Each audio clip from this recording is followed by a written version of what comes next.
இப்போ வந்து தமிழ் ராக்கர்ஸ் மாதிரியான வெப்சைட்ஸ் வந்து நிறைய இருக்குது. அவங்க வந்து ஒரு ஓடிடியில் வந்து ஒரு படம் வருது, அது வந்து நம்ம சும்மாவே ஸ்க்ரீன்ஷாட் கூட எடுக்க முடியாது நம்மளால். ஆனால் அந்த படத்தை ஈஸியாக டவுன்லோட் பண்ணி ஹை ரெஸ்ட்டில் அதில் என்ன குவாலிட்டி இருக்கோ அந்த அளவுக்கு ஒரு குவாலிட்டியில் வந்து அன்னைக்கு ரிலீஸ் ஆன அரை மணி நேரத்தில் போட்டுடுறாங்க.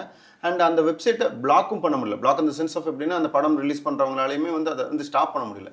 இது என்ன காரணம்? அதாவது இன்டர்நெட்டை நம்ம கொஞ்சம் நல்லா தெரிஞ்சுக்கணும் ஆக்சுவலாக. ஸோ இப்போ இன்டர்நெட் இஸ் நத்திங். எனக்கு தெரிஞ்ச வரைக்கும் ஒரு உலகத்தில் இருக்க எல்லா கம்ப்யூட்டரையும் இணைக்கிறது தான் இன்டர்நெட். அவ்வளோதான் எனக்கு தெரிஞ்ச வரைக்கும். ஸோ நீங்கள் ஒரு ஒயரில் நீங்கள் மாட்டுறீங்கன்னா உங்களுக்கு இன்டர்நெட் வருது அப்படின்னு நினைக்கிறீங்கன்னா நீங்கள் உலகத்தில் கம்ப்யூட்டரோட ஒரு கம்ப்யூட்டராக மாறிடுறீங்க. ஆக்சுவலாக வந்து உங்களை ப்ரிவென்ட் பண்ணுறதுக்கு நிறைய ஸ்டெப்ஸ் இருக்குது. ப்ரிவென்ட் இந்த சென்ஸ் லைக் நீங்கள் டார்க் வெப்பாக இருக்கலாம், இல்லை அதில் அவங்களோட ரவுட்டிங் லாஜிக்ஸே ரொம்ப டீட்டெயிலாக இருக்கும். ஒரு ப்ராக்ஸிஸ் வச்சுருப்போம், மல்டிபிள் ப்ராக்ஸிஸ் இருக்கும் ஆக்சுவலாக. இப்போ நீங்கள் வந்து ஒரு அவங்களோட சைட்டை உங்களால் இதுதான் சோர்ஸுன்றதே வந்து உங்களால் வந்து ஐடென்டிஃபை பண்ண முடியாத லெவலுக்கு அவங்க வந்து எப்படி வச்சுருப்பாங்கன்னா மாஸ்க் பண்ணி சில இன்ஃபர்மேஷன்ஸை உள்ள வச்சுருப்பாங்க. ரொம்ப சிம்பிளிஃபைடான லாங்குவேஜில் சொல்லலாம் இருந்தால் இதுதான்.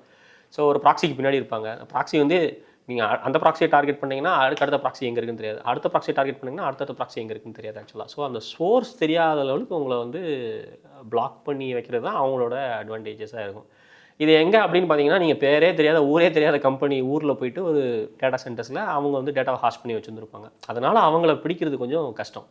இப்போ சோர்ஸ் இதான் அப்படின்னு தெரிஞ்சுன்னா நீங்கள் ஈஸியாக பிளாக் பண்ணிடலாம். ஆனால் சோர்ஸ் இதான்னு உங்களால் கண்டிப்பாக தெரியாது. அவங்க அதை மாஸ்க் பண்ணி வச்சுருப்பாங்க. அதுதான் அவங்களோட இவ்வளோ நாள் அவங்க அப்படி பண்ணுறதுக்கு உண்டான காரணமும் கூட.